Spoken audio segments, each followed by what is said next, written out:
The morning rain drummed against the windows of Sweet Dreams Bakery as Karis Monroe arranged freshly baked cupcakes in the display case.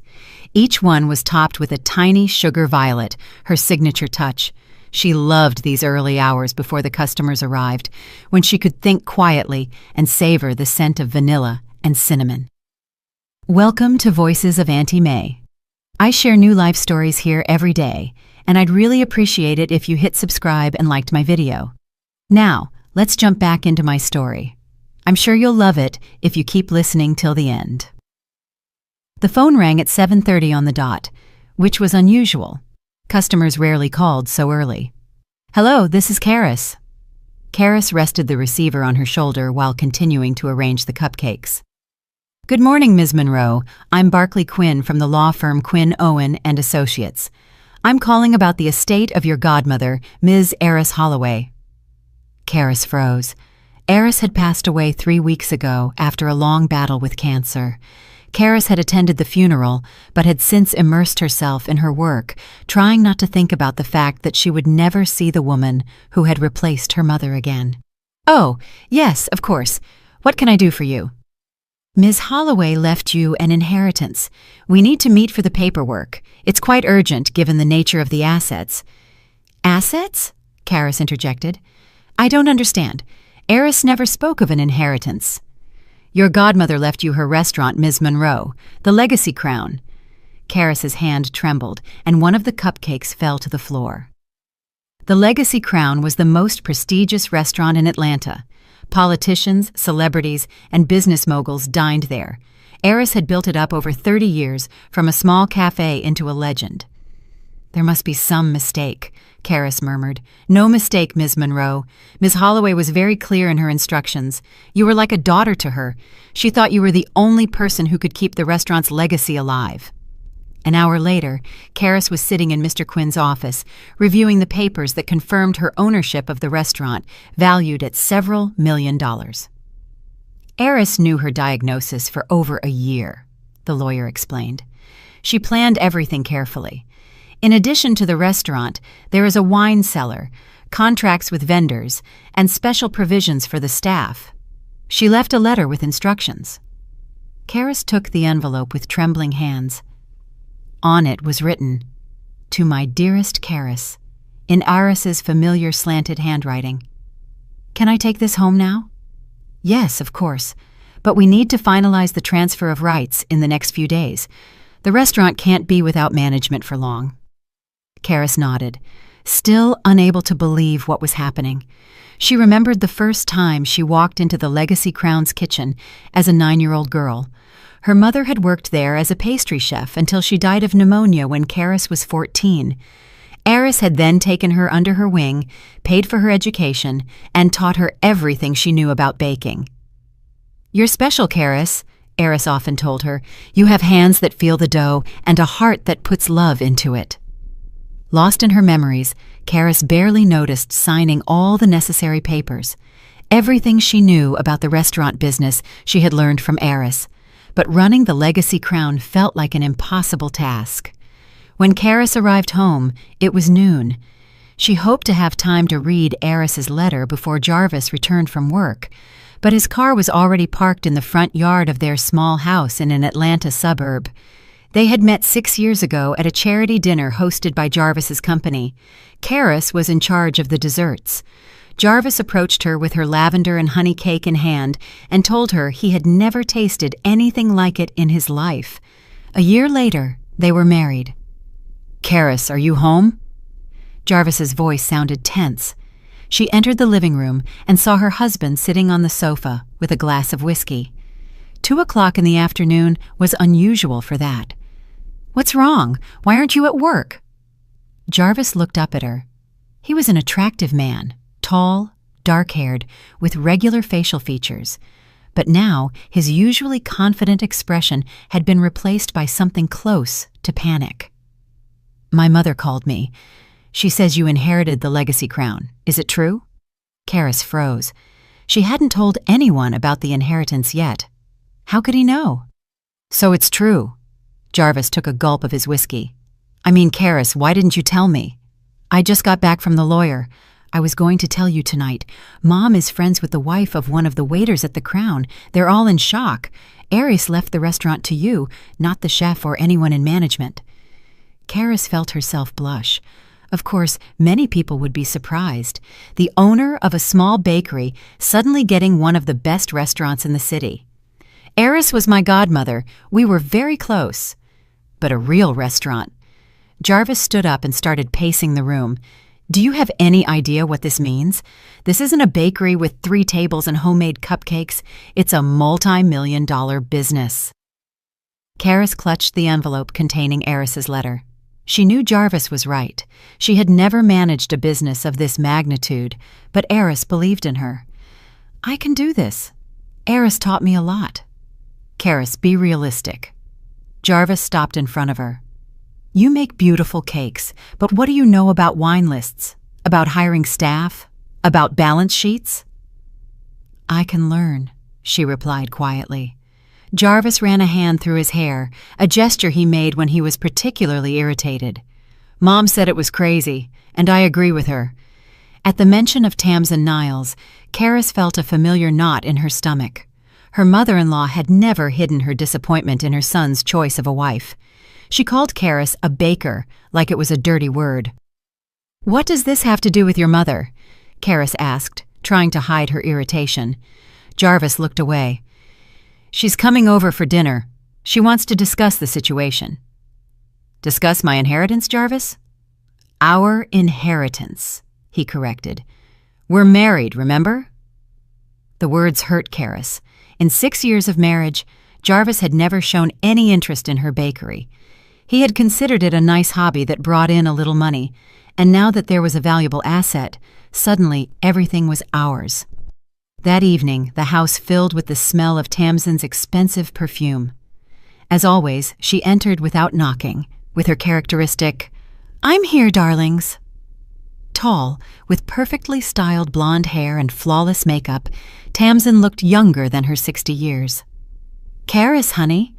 Tamsin brushed a quick kiss against her daughter-in-law's cheek. "What incredible news! You must be in shock." "Hello, Tamsin." Karis tried to smile. "Yes, it was unexpected." "I'm sure it was. Aris was always eccentric." Tamsin walked into the living room, tossing her coat into her son's arms. "Remember, Jarvis, I told you how she refused to serve the state representative because he was 15 minutes late? She had quite a temper." Karis remained silent. Tamsin had never known Aris. She had heard all those stories from her friends in Atlanta's high society, to which she longed to belong. During the dinner, Karis had prepared in advance. Tamsin began to outline her takeover plan. "I've spoken to Fielding," she said to her son, ignoring Karis. "He thinks we need to move fast. The restaurant market is booming, especially for luxury places like the Legacy Crown." "Who is Fielding?" Karis asked. "Oh, just my financial advisor," Tamsin dismissed. "It doesn't matter. The important thing is we have 2 options. Either we sell the restaurant now while its reputation is still intact, or—" She paused dramatically. "I could take over." Karis nearly choked on her wine. "Excuse me, what?" "Don't look at me like that, dear," Tamsin laughed. "I wasn't always a housewife. I worked as an accountant for a large company before I married, and I always dreamed of owning my own restaurant."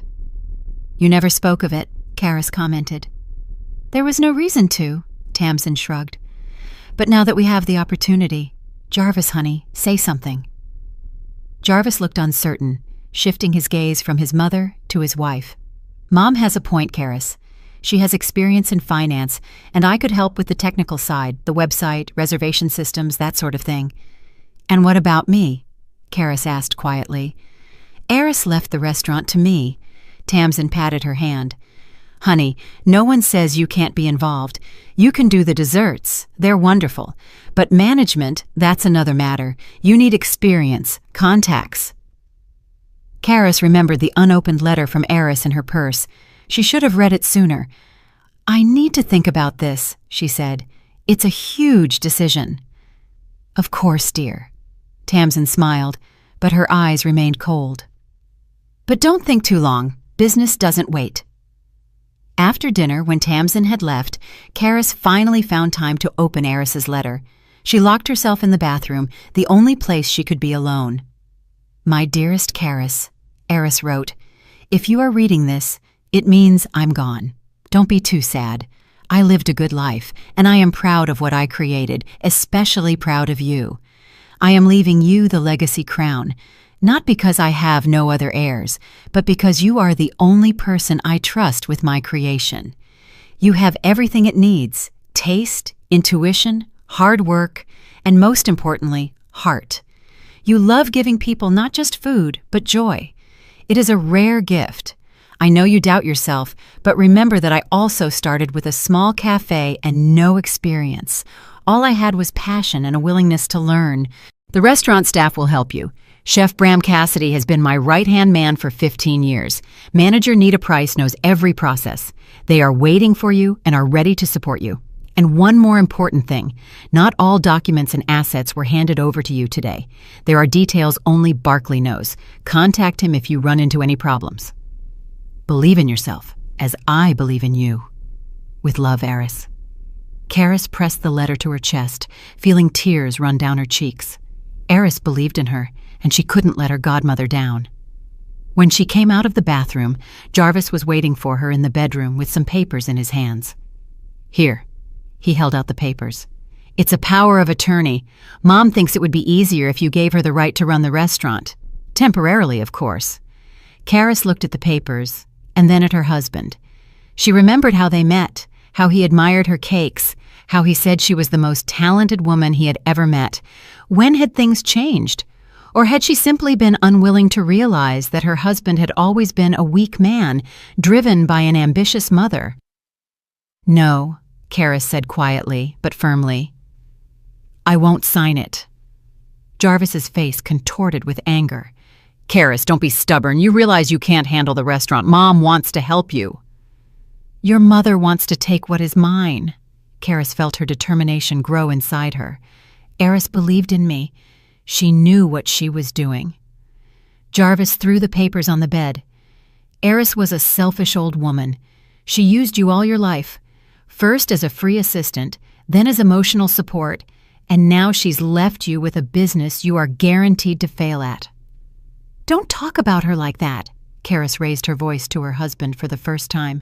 "You know nothing about my relationship with her. I know my wife has been baking cupcakes in a tiny bakery for 6 years, barely making ends meet." Jarvis moved closer to her. "Suddenly you have a restaurant worth millions? What do you think people will say? What will the Legacy Crown's customers think when they find out their favorite spot is now owned by a woman who has never run anything bigger than a sheet cake?" Every word stung like a whip. Karis felt her confidence melting. Maybe Jarvis was right. Maybe she really couldn't handle it. "I need time to think about this," she said, backing toward the door. "There's no time, Karis." Jarvis grabbed the papers from the bed and followed her. "Mom has already talked to the vendors. They're waiting for a decision. Either you let us help or—" He didn't finish the sentence, but the threat hung in the air. Karis felt cornered. She had never been able to resist aggression, especially from those closest to her. All her life, she had been yielding, compromising, trying to please everyone. "All right," she finally said, "I'll sign, but on the condition that this is a temporary measure, a month, tops, and I want to be kept informed of every decision." The relief on Jarvis's face was almost palpable. "Of course, darling, that's reasonable." He set the papers on the table and held out a pen. Karis took it slowly, feeling the heaviness. Eris's face flashed before her eyes, her confident smile, her words, "Believe in yourself, as I believe in you." At that moment, the phone rang. Karis flinched and dropped the pen. "I'll get it," Jarvis said, clearly annoyed by the interruption. While he was on the phone, Karis looked at the documents. The power of attorney had been drafted by a lawyer, probably the same Fielding. It granted Tamsin total control of the restaurant without restrictions or deadlines. It wasn't a temporary measure. It was a transfer of power. Jarvis returned, his eyes blazing. "It was Mom. She just spoke with the chef at the Crown. He's threatening to quit if management doesn't make a decision by tomorrow. We have to act now, Karis." She knew it was a lie. Bram, the chef, was loyal to Eris to the core. He would never threaten to quit, especially to Tamsin, whom he didn't even know. At that moment, something broke inside Karis. For 6 years, she had endured Jarvis's scorn for her work, Tamsin's condescending comments, their shared belief that she was nothing more than a nice housewife allowed to play at her little business. "No," she said, and this time there wasn't a shadow of doubt in her voice. "What do you mean, no?" Jarvis took a step toward her, his face contorted in rage. "I am not signing those papers. The legacy crown belongs to me. Eris wanted me to have it, and I will not fail her." "Oh, Karis!" Jarvis slammed his fist on the table. "You're going to ruin the restaurant. You're going to ruin a business that took 30 years to build." "Maybe." She looked at him without fear. "But it will be my choice and my responsibility." Jarvis's face turned purple with fury. He snatched up the papers and his phone. "Fine. Since you've made your decision, I'll call my mother. She can handle this." Karis watched him dial the number, strangely calm. She knew she had just crossed a line beyond which her marriage would never be the same, but somehow, that didn't scare her. Tamsin arrived 20 minutes later, as if she had been waiting for the call. She stormed into the house like a fury, not bothering to hide her irritation. "Karis," she began without a greeting. "Jarvis told me everything. I understand you're confused and emotional. Eris's death was a blow, but now is not the time for sentimental decisions." Karis looked at her mother-in-law in silence. For 6 years, she had tried to please this woman, to earn her approval. 6 years of pretending not to notice her manipulation and control over Jarvis. "I've made a decision, Tamsin," Karis said calmly. "I am going to run the restaurant myself." Tamsin let out a short, sharp laugh. "Honey, be realistic. You're a baker, not a businesswoman. The Legacy Crown is a complex machine with dozens of employees, vendors, a high-profile clientele. One wrong move, and everything will collapse. Is that what you want?" "No," Karis shook her head. "That's exactly why I won't give the restaurant to you." Tamsin turned pale, then red with anger. She turned to her son. "Explain to your wife that she is making a mistake." Jarvis looked confused, shifting his gaze from his mother to his wife. "Karis, please, let's be reasonable." "I am being reasonable," Karis retorted. "Eris entrusted the restaurant to me. I have a team that will help me figure it out. I can handle it." "A team?" Tamsin scoffed. "You mean those arrogant cooks and waiters? They won't obey you, Karis. They'll see you're incompetent and walk out." "I'm willing to take that risk." Karis turned to leave. "Stop!" Jarvis grabbed her arm. "You can't just walk away like that. We have to decide this now." Karis pulled her arm free. "There's nothing to decide. The restaurant is mine, and I will run it." Jarvis's face contorted with rage. He rushed to the table where the restaurant documents Karis had brought from the lawyer were sitting. "Enough!" He snatched the papers. "Since you can't make a sensible decision, I will do it for you." "What are you doing?" Karis tried to grab the papers, but Jarvis shoved her away. "What you should have done from the beginning." He turned to his mother. "Here, Mom. The restaurant is yours now. Do with it as you see fit." Tamsin smiled triumphantly, accepting the papers. "Smart boy. I always knew you'd make the right choice." Karis watched the scene, feeling something inside her finally tear apart. Her husband had just handed over her inheritance to his mother, without even asking for her consent. "You can't do that," she said. "These documents are in my name." "Marital property, dear." Tamsin patted her cheek. "Jarvis has as much right to the restaurant as you do, and he chose to entrust it to me. It's legal." Karis knew that wasn't true. An inheritance was not considered community property under Georgia state law, but it didn't matter. Now Tamsin had the papers, and she wasn't going to give them up. Karis looked at Jarvis, trying to see the man she had married, but before her stood a stranger with a hard, smug expression on his face. "You're going to regret this," she said quietly. "I don't think so," he shrugged. "You'll thank us in a month when you see how well the restaurant is doing under Mom's management." Karis silently picked up her purse and jacket. "Where are you going?" Jarvis asked, suddenly concerned. She turned to him with a slight smile. "To my bakery. I have a lot of orders tomorrow." Karis left the house, feeling strangely relieved. The Atlanta night air was cool and smelled of impending rain. She expected to feel crushed by grief or rage after her husband's betrayal. But instead, she only felt a serene determination. She had no desire to return home, where Jarvis and Tamsin were probably still celebrating their victory. She headed to the Sweet Dreams Bakery, the only place she always felt like herself. Sweet Dreams was located in a small shop on a quiet street near downtown. When she opened the door, the smell of vanilla and cinnamon enveloped her like the embrace of an old friend. Karis turned on the light and looked around her small kingdom. 4 tables, a dessert display, a compact kitchen behind a translucent partition. It didn't have the Legacy Crown's luxury, but it had something more important, the feeling of home.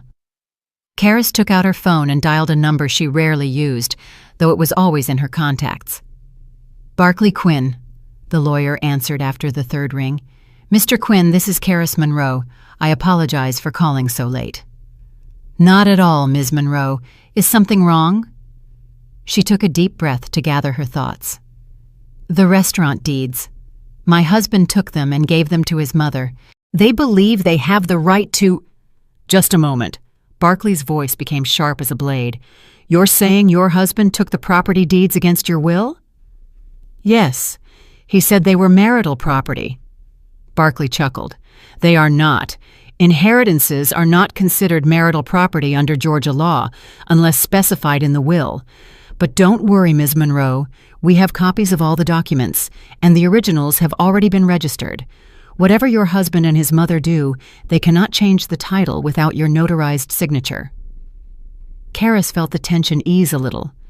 "So, I am still the legal owner of the restaurant?" "Of course. But if they try to act on your behalf without authorization, it could cause problems. I would recommend we meet tomorrow morning to discuss the next steps." "Agreed," Karis said quietly. "Mr. Quinn, Eris mentioned in her letter that not all documents and assets were handed over to me today. She wrote that there are details only you know." Silence fell on the phone. "Yes, that's true," the lawyer finally said. "Ms. Holloway anticipated complications. Let's discuss it tomorrow in my office at 8 o'clock in the morning, before the business day begins." "I'll be there." That night, Karis slept on a small couch in the back room of the bakery. She turned off her phone. She didn't want to hear the calls from Jarvis, which would undoubtedly come when he discovered she hadn't returned home. She walked into Barclay Quinn's office at 8 o'clock in the morning with a paper bag full of still warm croissants. Baking them was a soothing ritual before an important meeting. "Ah, Miss Monroe." Barclay rose from his desk to greet her. He was a tall, slender man with astute eyes behind elegant glasses. "Please, sit down." Karis offered him a croissant, which he accepted gratefully. "Incredible," he muttered, taking a bite. "Now I understand why Eris held you in such high regard." "Mr. Quinn," Karis got straight to the point. What exactly did Eris foresee, and what assets was she talking about in the letter? Barclay wiped his hands with a napkin and opened a desk drawer. Eris knew about her illness for over a year. During that time, she restructured the business. He pulled out a file. The Legacy Crown, as a restaurant, has several components. There is the building which you now own, there is the brand and reputation, but there are other assets arranged separately. He opened the file and began to list them. The wine cellar, valued at over $200,000, is a separate legal entity controlled by a trust. You are the sole beneficiary of that trust. The professional kitchen equipment is leased through another company, also controlled by you. The contracts with the main vendors are in the name of Eris Holloway and Associates, where you are listed as the signing partner. Karis listened with growing astonishment. Why such a complicated structure? Barclay smiled slightly. Eris was not only a talented restaurateur, but also a clever businesswoman. She created this structure to optimize taxes. But now it serves another purpose, to protect the restaurant's most valuable assets from potential wrongdoers. My husband and my mother-in-law, Karis nodded. I don't comment on clients' family relationships, Barkley replied diplomatically, but Eris wanted to make sure you were protected in any case. He slid another document toward her. It was a list of the Legacy Crown's key personnel with contact information. Eris had specifically mentioned Chef Bram Cassidy and manager Nita Price as people she fully trusted. Karis took the list, feeling a lump in her throat. Eris had thought of everything. She had protected her even in death. What do I do now? She wondered. Technically, you can claim the restaurant at any time, Barkley said. But perhaps it's worth waiting and seeing what your husband and his mother do. If they try to act on your behalf without the power of attorney, it would be fraud. Karis hesitated for a moment. Part of her wanted to go immediately to the restaurant and claim her rights, but the other part, the calmer, more calculating one, told her it was better to wait. I'll wait, she decided, but I want to meet with Bram and Nita. I need to know what's happening at the restaurant. After meeting with the lawyer, Karis returned to the bakery. She had to prepare for the opening and then find a way to contact the Legacy Crown staff without drawing the attention of Tamsin and Jarvis. The day passed with the usual worries: baking, serving customers, taking orders for the next week. The familiar routine was reassuring. Among the regular visitors to Sweet Dreams was the local mail carrier, Franklin, an older man with kind eyes and a lover of blueberry muffins. He often stopped by before finishing his route. "Karis, dear," he greeted her as he entered the bakery toward dusk. "One of your special muffins, please." While Franklin enjoyed the muffin, Karis asked casually, "Franklin, do you deliver mail downtown? Isn't the Legacy Crown on your route?" "Sure is," he nodded. "It's a lovely place. I'm sorry about Eris. Bless her memory. She was a great woman." "Yes," Karis said quietly.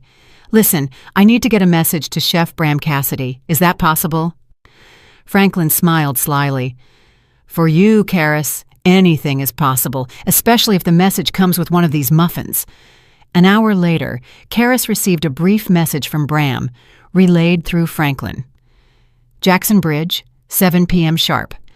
Exactly at 7 o'clock, she was on the bridge, watching the slow flow of the Chattahoochee River.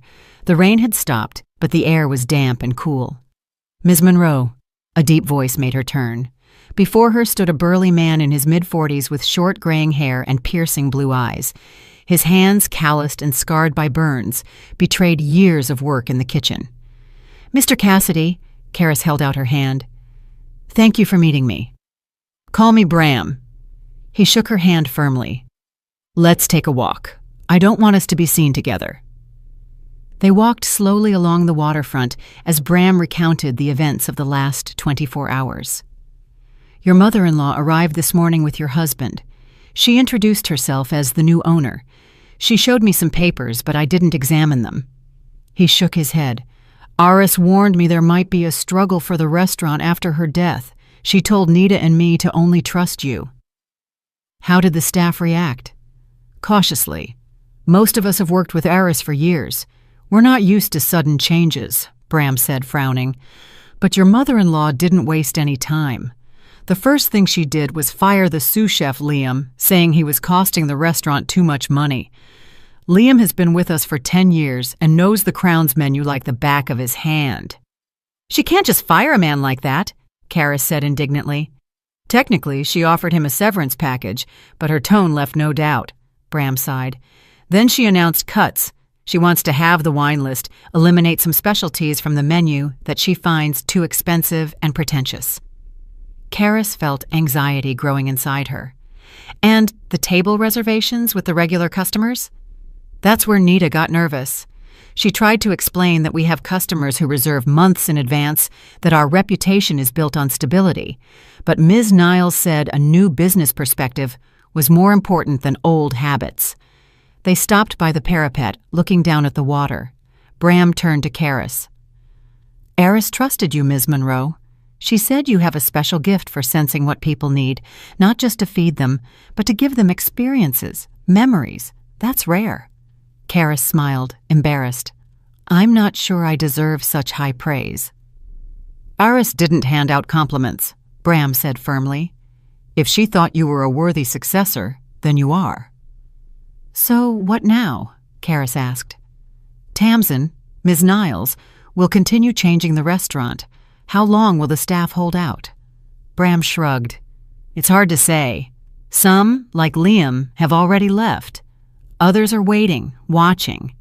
Nita is holding firm, though it's hard on her. And me? I'm too old and stubborn to change. But the Legacy Crown isn't just a job for many of us.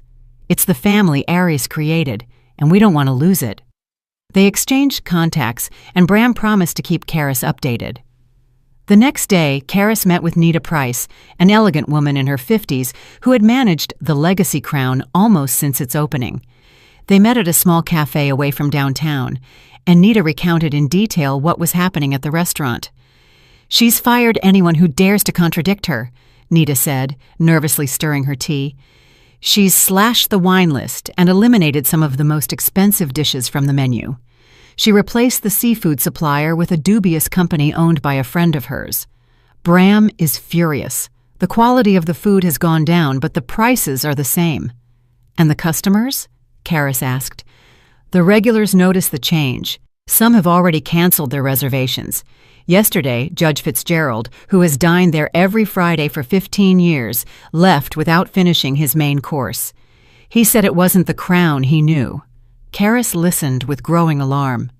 The restaurant's reputation, which Aris had spent decades building, was crumbling before her eyes. And the contracts with the vendors, with the wine cellar that Barkley spoke about?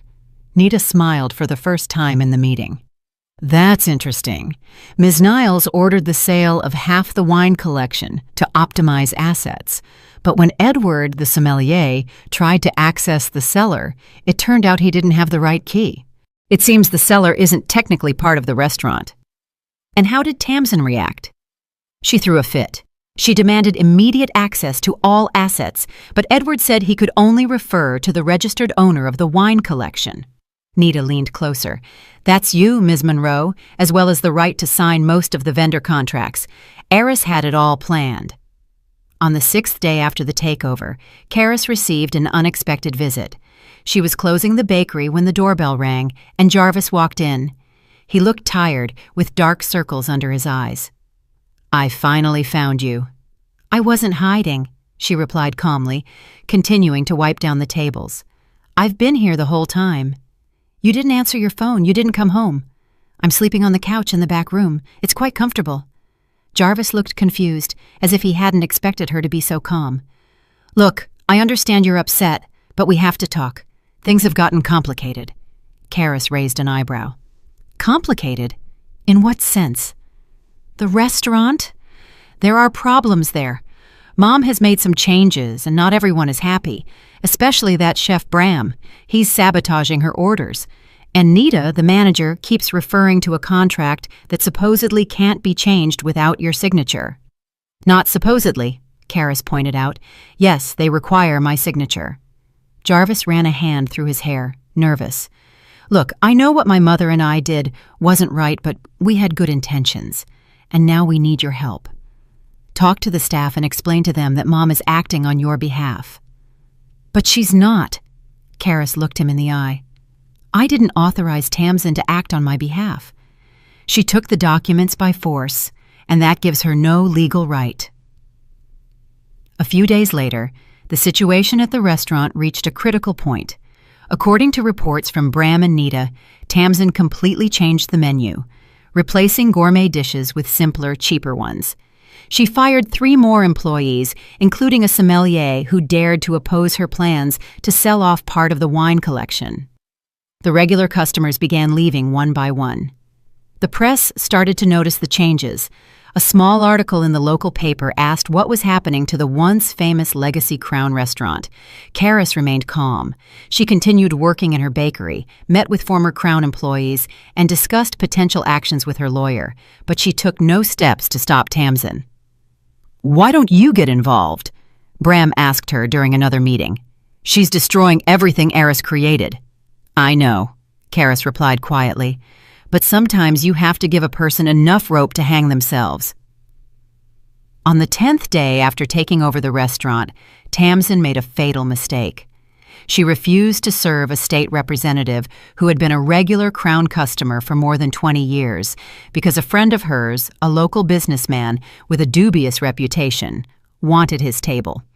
The scandal erupted instantly. The representative wrote an angry social media post, and journalists picked up the story. By nightfall, the Legacy Crown was the center of a media storm. Everyone was asking what had become of the legendary restaurant after Eris Holloway's death. And that same night, Bram, unable to bear it, resigned, refusing to cook frozen food dishes at elevated prices. 4 other cooks left with him. Without a chef and half the kitchen staff, with a tarnished reputation and canceled reservations, the Legacy Crown was on the verge of closing. Tamsin, inexperienced in the restaurant business, didn't know how to handle the crisis. Only when the situation became desperate did Jarvis finally realize that his mother wasn't saving the restaurant. She was destroying it with her hasty actions and craving for control. The day after Bram's departure, the Legacy Crown opened later than usual. Tamsin paced around the restaurant trying to find a replacement chef. Her bright pink suit clashed with the elegant interior, designed by Eris with muted colors and dark wood details. "I don't see what the problem is," she announced to the remaining staff, gathering them in the dining room. "If one cook left, we'll find another. Atlanta is full of people who can cook." Nita Price, who was still clinging to her manager position, coughed softly. "Ms. Niles, Bram is not just a cook. He is a Michelin-starred chef who has worked here for 15 years. Many customers come just for his dishes." Tamsin waved her hand dismissively. "Nonsense. People come to the Crown for the reputation and the atmosphere. A star or two, what difference does it make? What matters is that the food is presentable." No one dared to object. The staff exchanged silent glances, realizing their fears had come true. The new owner had no idea about the subtleties of fine dining. Tamsin continued giving instructions. "Robert will handle the chef duties today. We'll keep the menu simple, only the most popular dishes, and no French names. People need to know what they're ordering." Robert, a young chef with 3 years of experience, turned pale. He was talented, but he wasn't ready to take charge of a prestigious restaurant kitchen. "Ms. Niles, I'm not sure I can handle the head chef position. Maybe we should close temporarily and look for a professional replacement for Bram." Tamsin narrowed her eyes. "Close? Don't even think about it. The Crown will not lose a single day. You'll be fine, don't worry. Cook the same dishes as before, only simpler." She turned to Nita. "What are our reservations for today?" Nita consulted her tablet. 18 tables for dinner. 3 of them are regulars, including Senator Harrison. "Excellent, we'll manage." But that night was the beginning of the end for the Legacy Crown. Robert, trying his best, couldn't reproduce Bram's exquisite dishes. Without sous chef Liam and the other experienced chefs, the kitchen was slow and uncoordinated. The dishes came out late and weren't always perfectly cooked. Senator Harrison, a gray-haired gentleman with impeccable manners, returned his steak twice and called Nita over. "My dear, what is going on?" he asked quietly, but with evident concern. "I've been dining here every week for 20 years, and I've never been so disappointed." Nita cast a quick glance in the direction of Tamsin, who was talking to other diners. "We're having temporary difficulties, Senator. Bram is no longer with us." "What?" The senator didn't hide his surprise. "But he is the soul of this place. What happened?" "New leadership, new vision," Nita replied diplomatically. Senator Harrison nodded sympathetically. "I heard Eris left the restaurant to her goddaughter. Is that true?" "Yes, but it's a complicated situation." "I understand," he sighed. "Please give the chef my condolences and my check, please. I'm afraid I won't be able to finish dinner tonight." When the senator left, other disappointed guests followed. By the end of the evening, half the reserved tables were empty.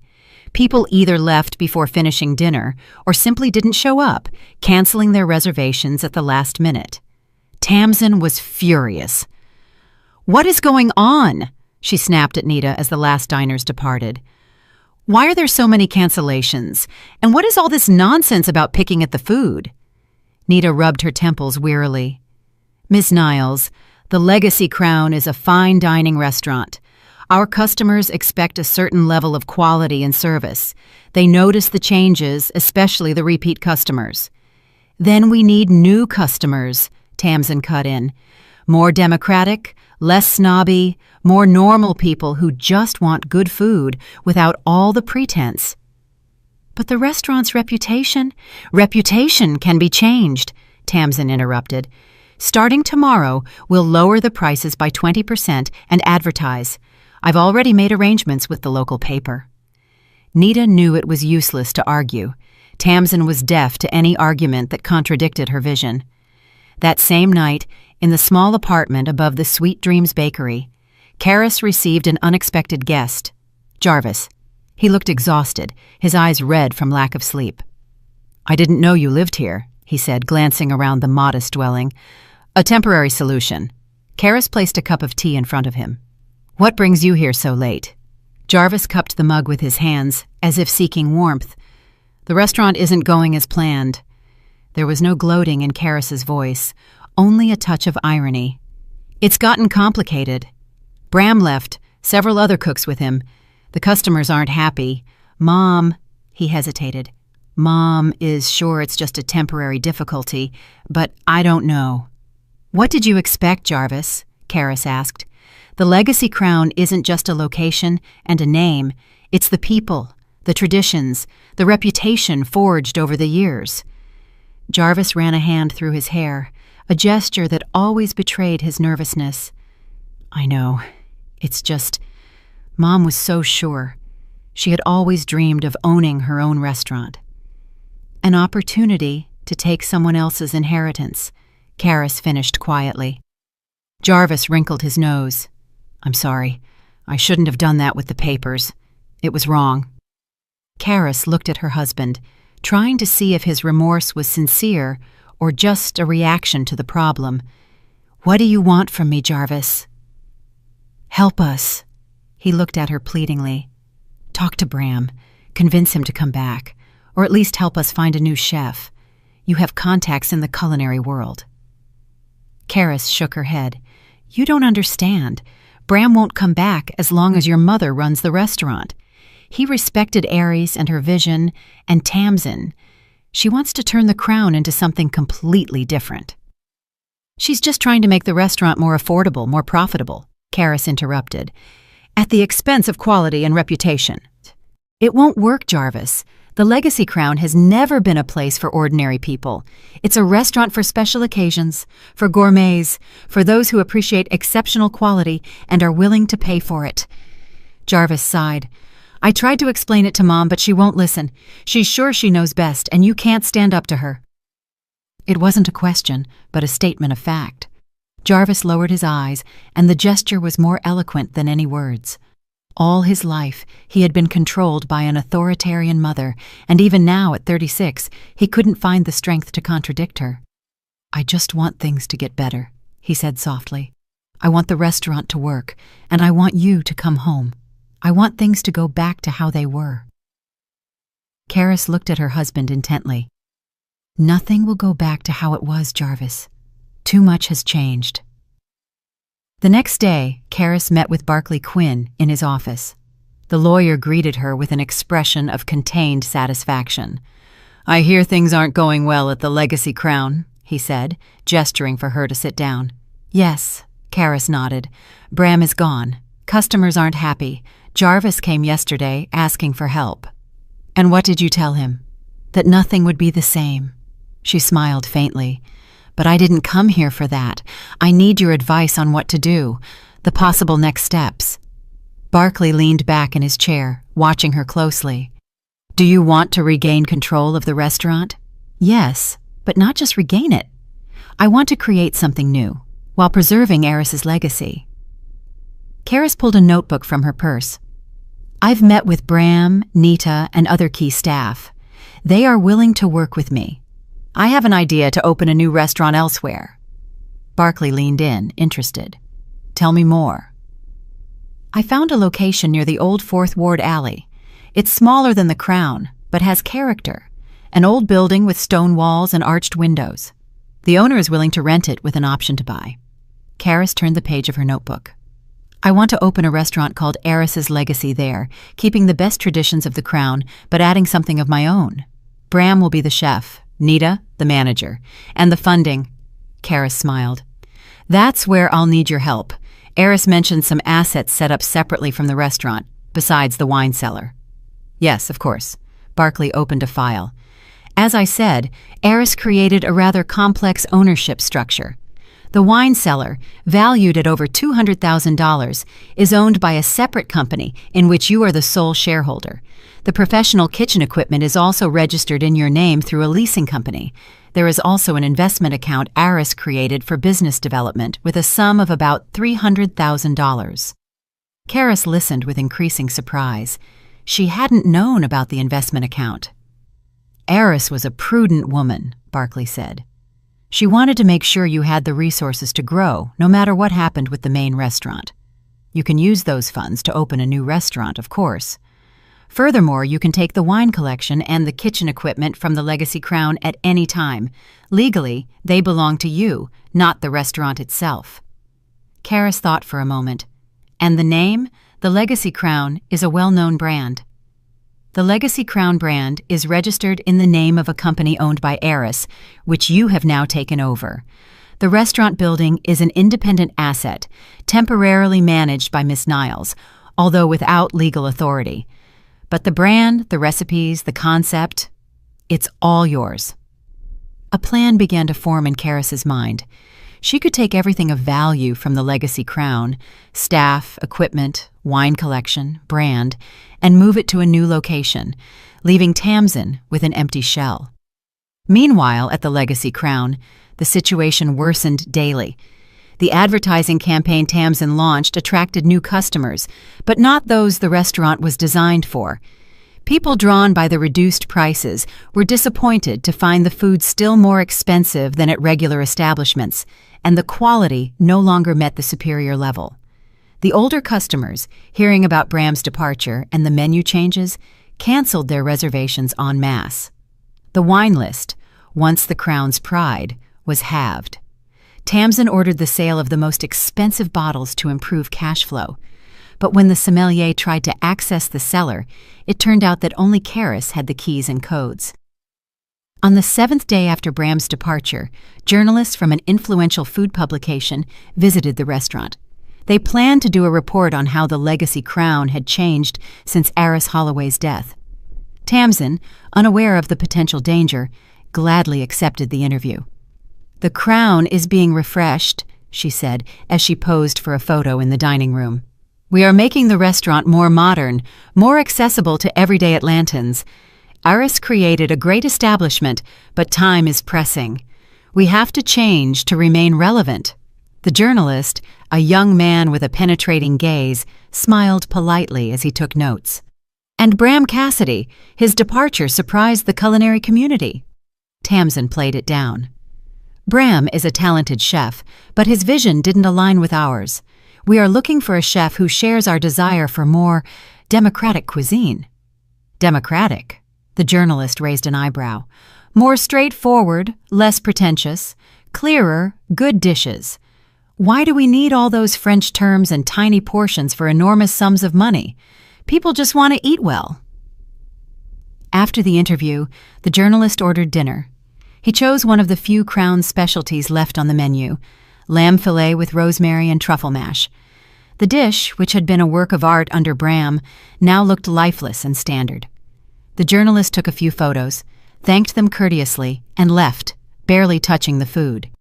The article came out 2 days later and was the final nail in the Legacy Crown's coffin.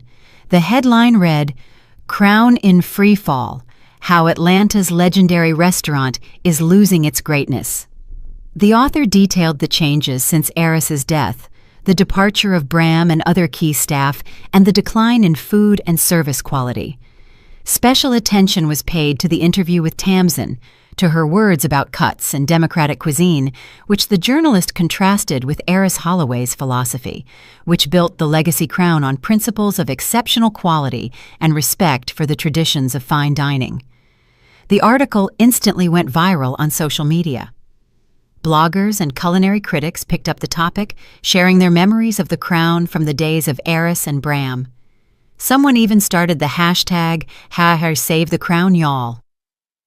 When Jarvis showed his mother the article, Tamsin was furious. "Snobs! They are all snobs!" she shouted, pacing around the empty dining room. "Do they think they know what a restaurant should be?"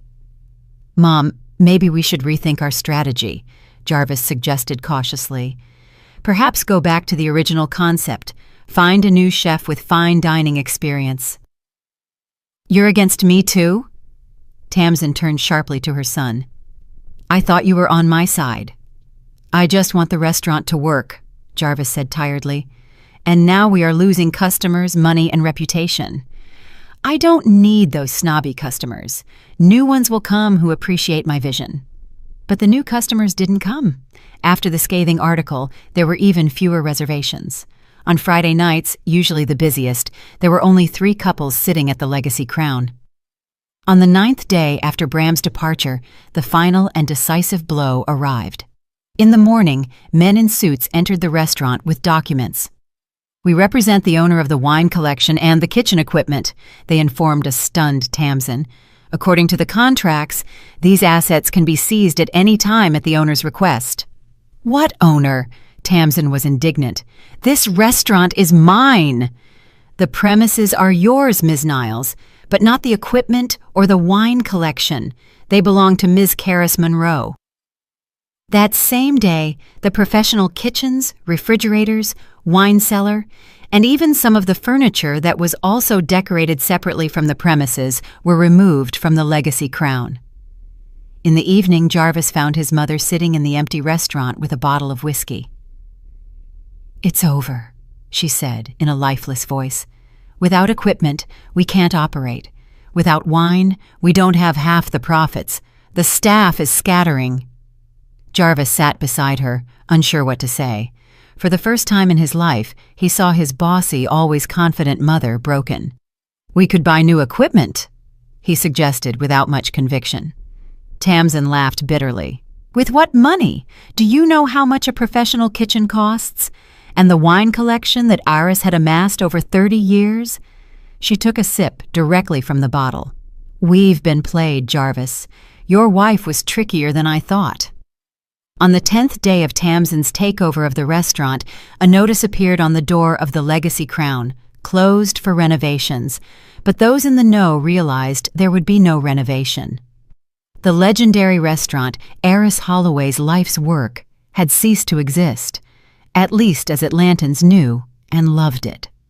Meanwhile, in another part of the city, in an old building with stone walls and arched windows, work was in full swing on a new restaurant. Eris's Legacy was preparing to open its doors, bringing together the best of what Eris Holloway had created and adding Karis's new ideas. That night, as the Legacy Crown closed, Karis's phone rang. Jarvis's name appeared on the screen. Karis stared at the flashing screen, taking her time to answer. Jarvis's name on the screen brought up mixed feelings. Part of her wanted to ignore the call. The other part was curious to know what had made her husband reach out to her now that the Legacy Crown had finally closed. The phone kept ringing. After the 5th tone, she answered, "Hello?" Her voice was neutral, without a hint of emotion. "Karis!" Jarvis's voice was drenched in panic. "Thank God you answered. We have to talk. It's urgent." "About what?" She tried to remain calm, though somewhere inside she felt a pang of satisfaction at how desperate her husband sounded. "The restaurant, the Crown." He sighed convulsively. "Everything has collapsed, Karis. Mom is hysterical. The lawyers are talking about possible bankruptcy because of the rent payments and vendor contracts. You have to help." Karis remained silent, giving Jarvis a chance to talk. She was sitting in a small office at the back of the premises where her new restaurant was due to open in a week. On the table in front of her were sample menus that Bram and she had been working on for the past few days. "Karis, can you hear me?" Jarvis's voice sounded desperate. "This is a disaster. Mom invested in renovations and new furniture. She took out a loan against her house. If the restaurant doesn't reopen, she will lose everything." "What can I do to help?" Karis asked, maintaining the same calm tone. Can you? Jarvis hesitated, as if afraid to say what he wanted to say out loud. Can you talk to Bram, convince him to come back, or help us find a new chef, or return all the equipment and the wine collection? Karis finished for him. Yes. There was hope in his voice. Can you do it? Mom is willing to do whatever it takes. She admits she was wrong, that she was hasty with the changes. Karis interrupted Jarvis. I can't return the equipment and the wine. They have already been installed and placed in the new facility. What new facility? The confusion in Jarvis's voice turned into alarm. Karis took a deep breath. She knew this conversation was inevitable, but she would have preferred to have it in person rather than on the phone. I'm opening a new restaurant, Jarvis. Eris's Legacy. I have Bram, Nita, and most of the Crown staff with me. There was silence on the other end of the line, then a choked laugh, more like a sob. So all this time, while Mom and I were trying to save the Crown, you were plotting your own restaurant, stealing our staff, our equipment? I haven't stolen anything, Jarvis. Karis's voice was still calm, but there was a note of steel in it. Everything I took belonged to me legally. The staff left of their own accord because they didn't want to work with your mother. You planned everything, Jarvis sounded accusatory. You knew what you were doing from the beginning. No, Karis answered truthfully. At first I was surprised by what you did to me. Then I got angry, and then I realized that Eris's legacy wasn't the walls of the Legacy Crown. It was the people, the traditions, the recipes, all the things she had spent 30 years building and that your mother had nearly destroyed in 10 days. Jarvis was silent, and Karis imagined him pacing around the empty restaurant, trying to grasp the magnitude of the disaster. I need to see you, he finally said. I need to talk to you in person. Where are you now? Karis thought for a moment. Should she tell him the address of the new restaurant? What if he showed up with Tamsin and made a scene? I'm in the old 4th Ward alley, number 19, she said. But Jarvis, if you come with your mother or with lawyers, I won't talk. I'll come alone, he promised, in 20 minutes. After the conversation ended, Karis put away her phone and got up from the table. She walked to the window and looked out at the Atlanta sunset. The old street where her new restaurant was located was cobblestone and illuminated by stylized lanterns. The perfect place for an establishment that would maintain tradition but not be afraid of novelty. Exactly 20 minutes later, the doorbell rang and Jarvis walked in. He looked exhausted, rumpled shirt, dark circles under his eyes, messy hair, unusual for a man who had always been meticulous about his appearance. Karis stood at the threshold and looked at the room. The restaurant wasn't ready to open yet, but the main work was finished. Natural stone walls, wooden beams on the ceiling, and elegant arched windows created the atmosphere of an old sanctuary. In the center of the room were wooden tables with snow-white tablecloths, the same ones that decorated the Legacy Crown. On the back wall was a glass-doored wine cellar, behind which bottles from Eris's famous collection sparkled. Come in, Karis gestured to her husband. Be careful, the cables aren't all hidden near the entrance. Jarvis slowly walked into the room, his eyes fixed on the familiar furniture, the photos of Eris on the walls, and the kitchen utensils visible through the half-open door. So, this is it, he said quietly. All this time, you were plotting this. This, yes, Karis replied simply. Do you want coffee? The kitchen is already working. Jarvis nodded, still stunned by what he was seeing. Karis led him to a small office where they could talk without prying ears. Bram, who was working in the kitchen, nodded a greeting but didn't interrupt the sauce he was preparing. When they sat down at the table with cups of coffee, Jarvis finally spoke. Why didn't you tell me about your plans, that you were going to open your own restaurant? Karis raised her eyebrows in surprise. Would you have listened to me after taking the documents and giving them to your mother? Jarvis lowered his eyes. I did a terrible thing. I know. It's just, Mom was so persuasive. She said you couldn't handle it, that the Crown would go bankrupt under your management, that this was her chance to finally fulfill her dream. And you believed her more than your wife. Karis shook her head. You know, Jarvis, at first, I was devastated by your betrayal. 6 years of marriage, and you so easily took your mother's side against me. It wasn't easy, he objected softly. I was agonizing. I didn't sleep at night, especially when you didn't come home, didn't answer your phone. But you didn't do anything to remedy the situation, Karis finished. Even when it became obvious that your mother was destroying the restaurant, you still did nothing. Jarvis rubbed his face with his hands. I tried to talk to her. I really did. But you know how stubborn she is. She never admits her mistakes. She never listens to anyone's opinion. And you obeyed her all your life. Karis looked at her husband without anger, but rather with regret. You know, this restaurant crisis only proved what was already in our marriage. You could never stand up to your mother, not even for me. Jarvis looked up at her, his eyes full of pain. I love you, Karis. I've always loved you. I know, she replied softly, but sometimes love isn't enough. You have to have the courage to stand by the person you love, even when it's difficult. They fell silent as Jarvis reflected. Then he asked the question that seemed to torment him the most. What about us, Karis? Does our marriage have a future? It was a difficult question that Karis had been asking herself for the past few days. Did she still love Jarvis? Could she forgive his betrayal? Was it possible to rebuild trust after everything that had happened?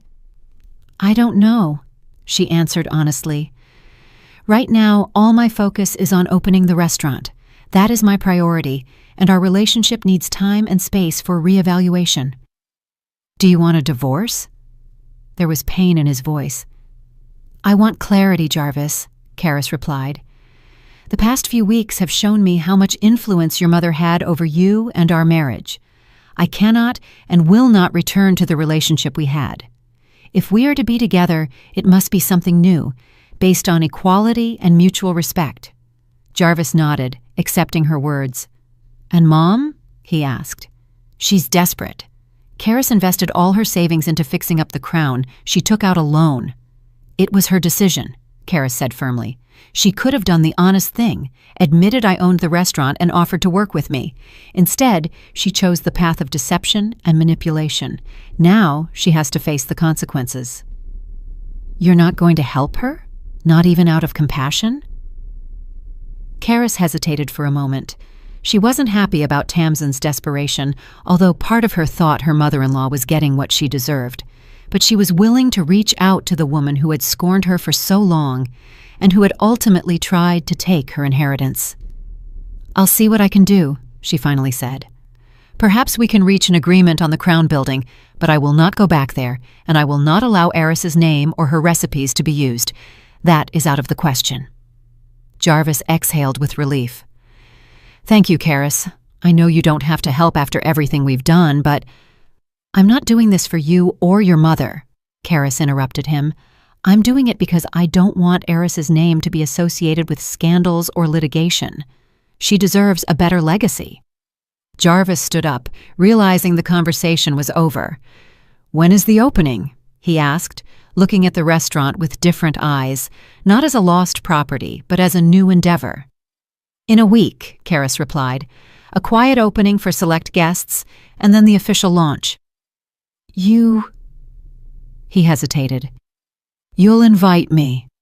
Karis looked at her husband intently. His eyes showed sincere hope mixed with fear of rejection. We'll see, she said quietly. A lot depends on what you do in the coming days. When Jarvis left, Karis sat in her office, reflecting on the strange turns of fate. Until a month ago, her life had seemed predictable and stable. A small bakery, a marriage with Jarvis, occasional dinners with Eris. Now everything had changed. She was the owner of a successful restaurant, her marriage was hanging by a thread, and her relationship with Tamsin seemed to be taking a new, healthier course. A knock on the door pulled her out of her musings. It was Bram. Ms. Monroe? The chef still addressed her formally, even though they had been working side by side for several weeks. "I've finished the main menu. I'd like to go over a few details with you." Karis smiled, setting aside her personal thoughts. "Of course, Bram. And please, call me Karis. We're partners now." The chef nodded with a slight smile on his usually serious face. "How did the conversation with your husband go?" he asked, placing the menu sheets on the table. "Better than I expected," Karis replied sincerely. "He finally understood what happened, and he seems to realize his mistake." "And his mother, she is more complicated," Karis sighed. "She invested in the crown, took out a loan. Now everything could be gone." Bram chuckled. "She got what she deserved. Eris would be turning in her grave if she saw what that woman did to her restaurant." "I know," Karis agreed. "But I don't want our success to be based on someone else's pain, even if it's deserved. Maybe we can find a way to help her without sacrificing what's important to us." Bram looked at her closely. "You are very much like Eris," he said suddenly. "She, too, always sought solutions that didn't leave scorched earth in their wake, even when dealing with people who didn't deserve it." Those words touched Karis deeply. To be like Eris, to continue her legacy not only in the kitchen but in the way she treated people, was the best compliment she could receive. "Thank you, Bram," she said quietly. "That means a lot to me." They moved on to discussing the menu, and she was absorbed in her work, pushing her personal worries to the background. There was still a lot to do before the grand opening, and she was determined to create a restaurant that Eris would be proud of. That night, just as she was about to leave, the phone rang again. This time, Barclay Quinn's name appeared on the screen. "Ms. Monroe," the lawyer's voice sounded professional. "I have news about the Legacy Crown building. There has been an offer to buy it from a restaurant group in New York. They are interested in entering the Atlanta market and are willing to pay a good price." Karis thought for a moment.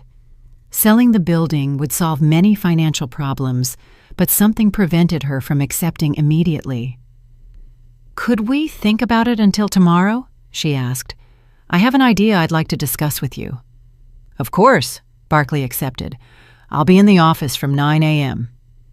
When they finished talking, Karis stood in the middle of the nearly finished restaurant.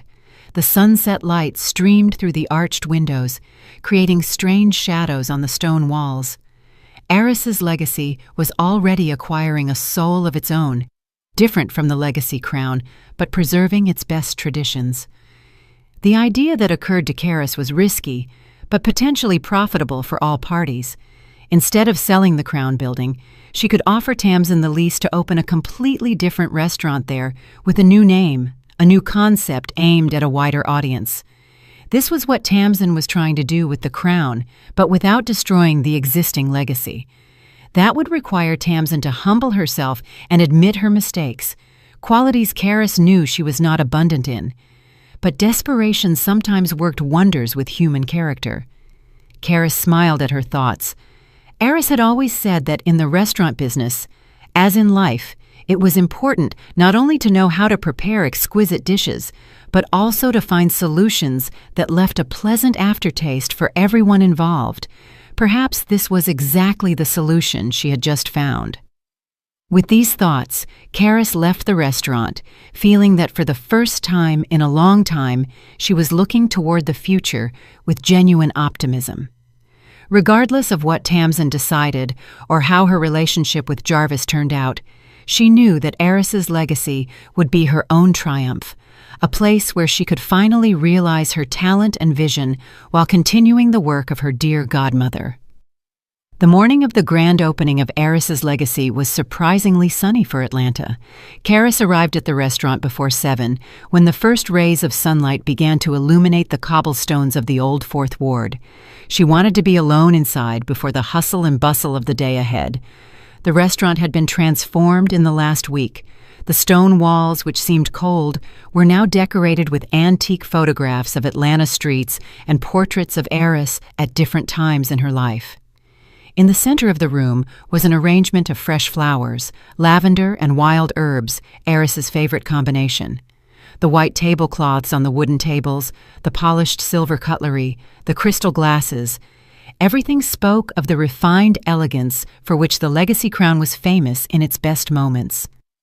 Karis walked slowly through the hall, touching the backs of the chairs, checking the arrangement of the tables.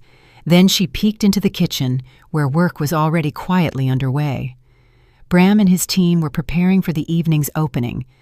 The chef greeted her with a respectful smile, but didn't interrupt the sauce he was preparing.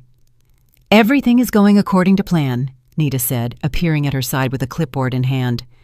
24 confirmed reservations. The wine is being served from the cellar. The menus are printed. Staff will be ready by 5. Karis nodded gratefully.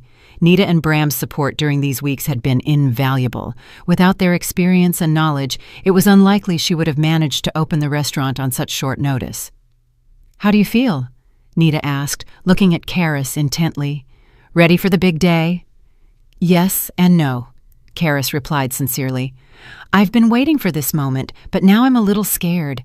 Eris built her reputation over 30 years, and I'm just her goddaughter, who still runs a small bakery." Nita put her hand on Karis's shoulder. "Eris saw things in you that you still don't see in yourself. She never made decisions lightly, especially when it came to her life's work. If she chose you to be her successor, she had absolute confidence in your abilities." Those words gave Karis confidence. She took a deep breath and smiled. "Thank you, Nita. It's time to stop doubting and do what needs to be done." The day flew by in the final preparations. Karis checked every detail, from the arrangement of the colors to the lighting, from the temperature of the wine to the immaculate uniforms of the staff. She wanted the first night of Eris's legacy to be impeccable.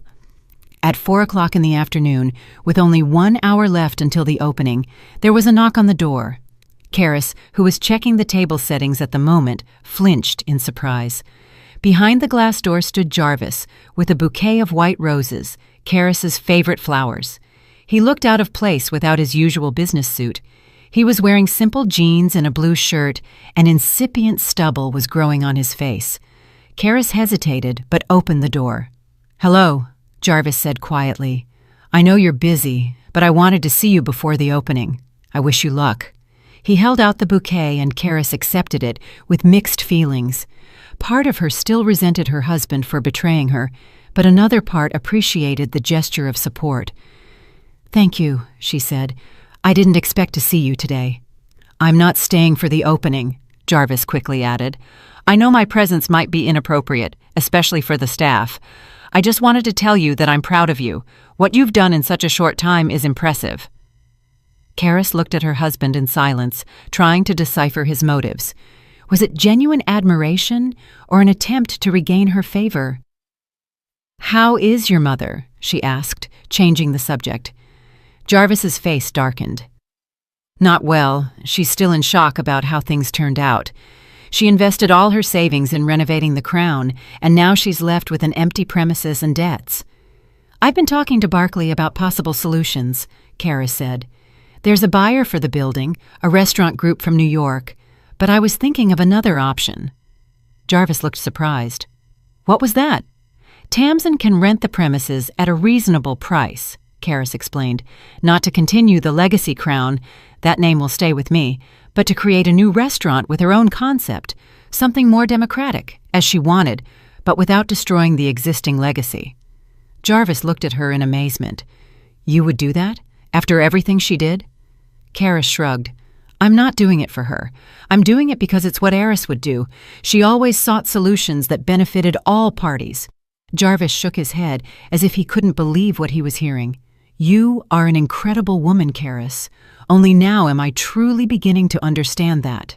He paused and added in a quieter voice, "I had a serious talk with Mom, the first serious talk in years. I told her that her manipulation and control had ruined our marriage and almost ruined my life, that I would no longer allow her to interfere in my decisions." "And how did she react?" Karis asked, genuinely interested. "At first, she was furious." Jarvis smiled weakly. "She blamed you for everything. She said I was an ungrateful son. But then, when her emotions calmed down, I think she started to understand.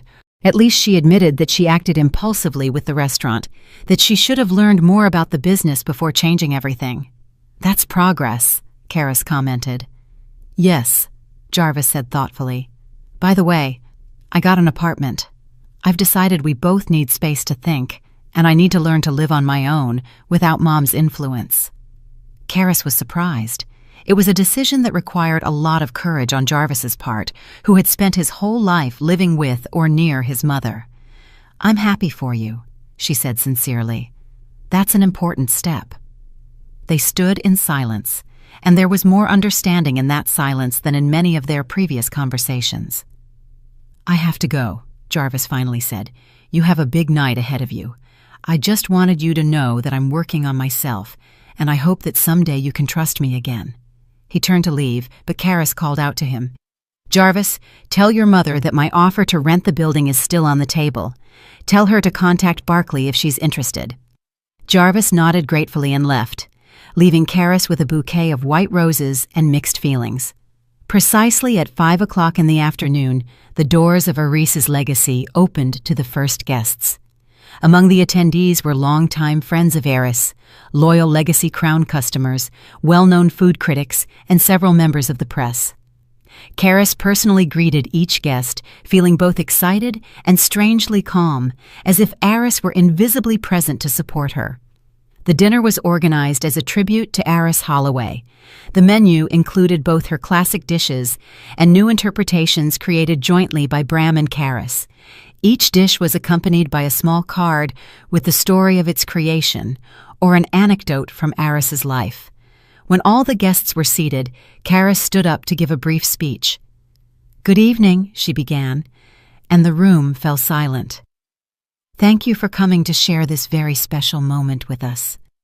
Aris's Legacy was created not only as a restaurant, but as an extension of the work of my godmother, Aris Holloway, who taught me that food is not just nourishment for the body, but also for the soul." She paused for reflection. 30 years ago, Aris opened a small cafe that became the legendary Legacy Crown. Today, we begin a new chapter in that story.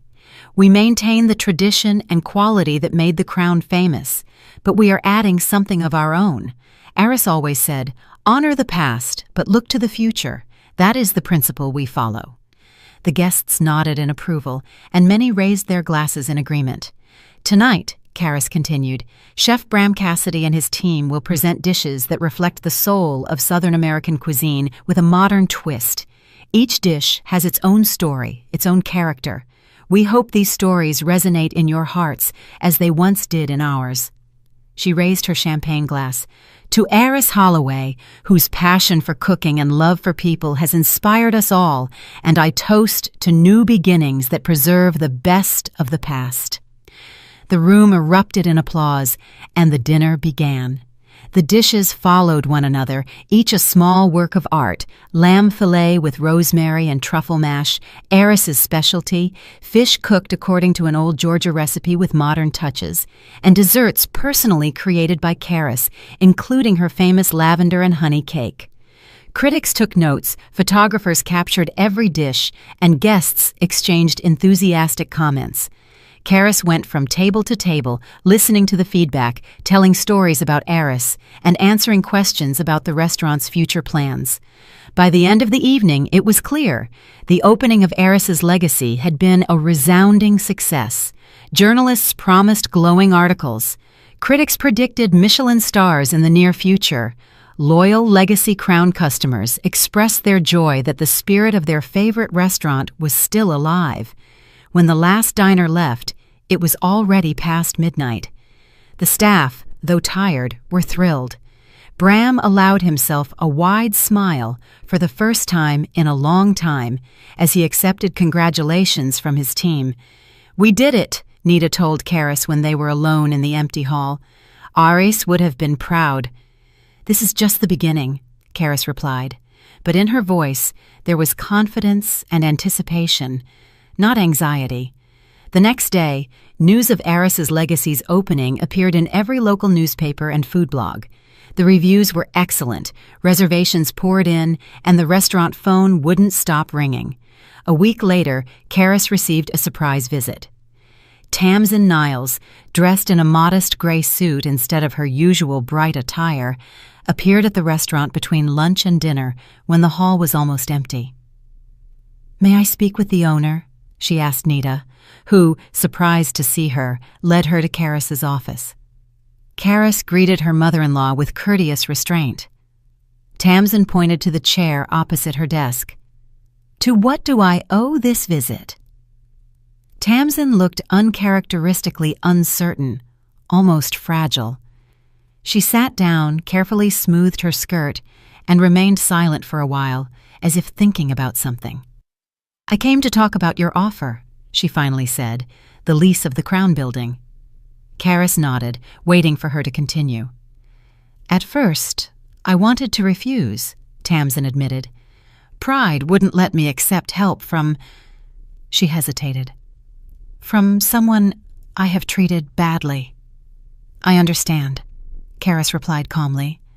"But then I looked at the empty building, I counted the debts, and I realized I had no choice." Tamsin smiled faintly.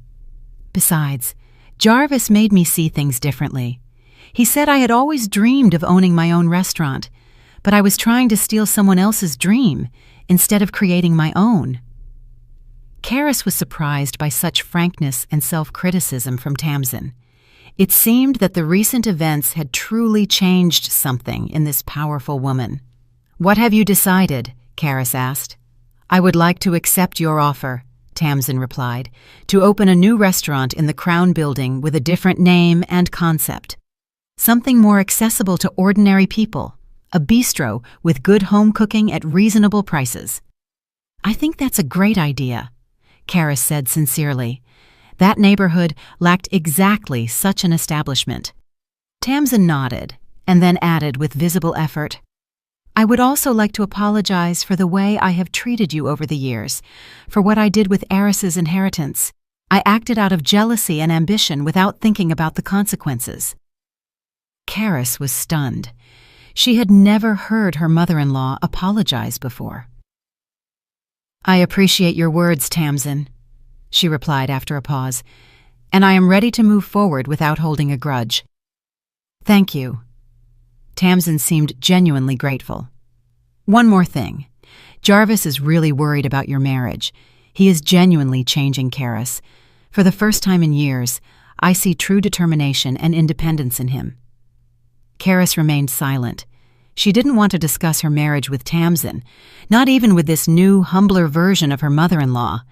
"I'm not interfering," Tamsin quickly added, realizing her reaction. "I just wanted you to know that he's truly sorry and trying to be a better person." When Tamsin left, Karis sat in her office for a long time, reflecting on the vicissitudes of fate. A month ago, her life had seemed predictable and stable. A small bakery, a marriage with Jarvis, occasional dinners with Aries. Now, everything had changed. She owned a successful restaurant. Her marriage was hanging by a thread, and her relationship with Tamsin seemed to be taking a new, healthier course. That night, as the restaurant filled with diners, Karis stood at the bar, observing her team at work. Bram led the kitchen with his usual rigor and attention to detail. Nita supervised the service, moving elegantly among the tables. Waiters, sommeliers, and kitchen assistants worked harmoniously as a single organism. "This is your legacy, Eris," Karis thought, addressing her godmother mentally. "Not just the recipes and not just the restaurant, but the people you brought together, and I promise to preserve and enhance what you created." At that moment, Edward, the sommelier, approached her with a bottle of wine. "Ms. Monroe," he said with a respectful smile, "the guest at table 5 asked me to give you this.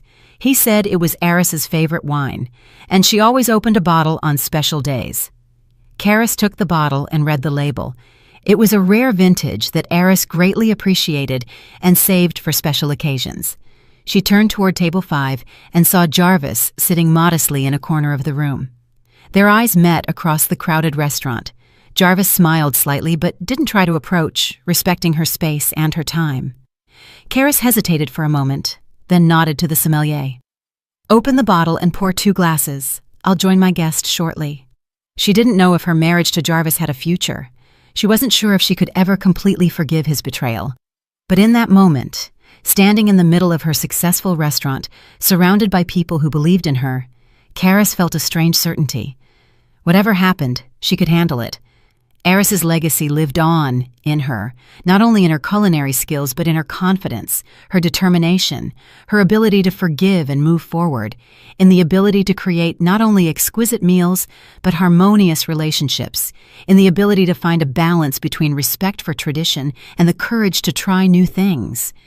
Karis walked toward Jarvis's table, feeling her inner strength grow with every step. A strength she had never known before, but which had always been there waiting to be unlocked. "I'm really glad you're here and that I could share my story with you." If you liked it, show me by liking the video and subscribing to my channel. Let's see how many of us there are. Write in the comments which city you're watching from and what time it is. I'm so curious to know where all you wonderful people are tuning in from.